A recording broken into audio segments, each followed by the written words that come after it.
കഴിഞ്ഞ ദിവസമൊക്കെ പുറത്തു വന്നിരുന്ന വാർത്ത ഈ വ്യാപാര കരാറുമായി ബന്ധപ്പെട്ട് ഇന്ത്യയും അമേരിക്കയും തമ്മിൽ ഉദ്യോഗ തലത്തിൽ ചില ചർച്ചകൾ നടക്കുന്നുണ്ടെന്നായിരുന്നു. പക്ഷേ ഇപ്പോൾ വന്നിരിക്കുന്ന പ്രധാനപ്പെട്ട വാർത്ത ഇന്ത്യ അവരുടെ നിലപാട് അറിയിച്ചിരിക്കുന്നു. ഇന്ത്യയുടെ പുതിയ നിലപാട് ഈ കൂട്ടിയ തീരുവ കുറയ്ക്കാതെ ഇനി ഒരു ചർച്ച പോലും ഇല്ല എന്ന് ഇന്ത്യ അറിയിച്ചിരിക്കുന്നു. അതായത് ഇപ്പോൾ 50% തീരുവയാണ് ഇന്ത്യക്ക് മേൽ ചുമത്തിയിരിക്കുന്നത്. അതിൽ 25% പിഴച്ചുങ്കമാണ്. അതായത് റഷ്യയുടെ കയ്യിൽ നിന്ന് എണ്ണ വാങ്ങുന്നതിനുള്ള പിഴച്ചുങ്കമാണ്. അത് തുടക്കം മുതൽ തന്നെ ഇന്ത്യ പറയുന്നുണ്ട്. അമേരിക്കയുടെ നീക്കം ഒരു ഇരട്ടത്താപ്പാണ്. റഷ്യയുടെ കയ്യിൽ നിന്നും എണ്ണ വാങ്ങുന്ന യൂറോപ്യൻ യൂണിയൻ രാജ്യങ്ങൾക്കോ ചൈനയ്ക്കോ താരിഫ് ഏർപ്പെടുത്താതെ ഇന്ത്യക്ക് താരിഫ് ഏർപ്പെടുത്തിയത് അംഗീകരിക്കാൻ കഴിയില്ല. ഏകപക്ഷീയമായ ഈ നീക്കത്തെ ഒരിക്കലും അംഗീകരിക്കില്ല എന്ന് ഇന്ത്യ പറയുകയും ഇപ്പോൾ ഇന്ത്യ പറയുന്നത് കൂട്ടിയായ 25% താരിഫ് കുറയ്ക്കാതെ ഇനി ഒരു ചർച്ചയ്ക്ക് പോലും ഇന്ത്യ തയ്യാറല്ല എന്ന് പറയുമ്പോൾ വ്യാപാര കരാർ ഉടൻ നടപ്പാക്കാനായിട്ടായിരുന്നു ട്രംപ് ഈ പ്രഷറുകൾ മുഴുവൻ ചെലുത്തിയതെങ്കിൽ അതെല്ലാം ഇപ്പോൾ വൃഥാവിൽ ആകുന്ന ഒരു കാഴ്ച, വെള്ളത്തിലാകുന്ന ഒരു കാഴ്ച. ജപ്പാനും ഇപ്പോൾ ആ വ്യാപാര കരാറിന്റെ ചർച്ച നീട്ടിവെച്ചിരിക്കുന്ന ഒരു സാഹചര്യം. ഇങ്ങനെ ഒരു സാഹചര്യത്തിൽ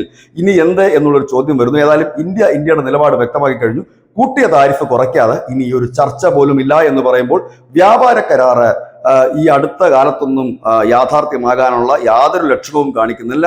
അതിന് മുൻപുള്ള ഒരു നീക്കത്തിനും ഇനി ഇന്ത്യ ഇല്ല. അതായത് ഒരു അനുരഞ്ജനത്തിന് വേണ്ടിയിട്ട് ഇന്ത്യയുടെ ഭാഗത്തുനിന്ന് മുൻപോട്ട് നീങ്ങില്ല. പകരം ഈ തീരുവ കുറയ്ക്കാതെ ഒരു ചർച്ചയും ഇതിന്റെ മേൽ നടക്കില്ല എന്ന് വ്യക്തമാക്കിയിരിക്കുന്നു. ന്യൂസ് ഡെസ്ക് ന്യൂസിന്റെ മലയാളം.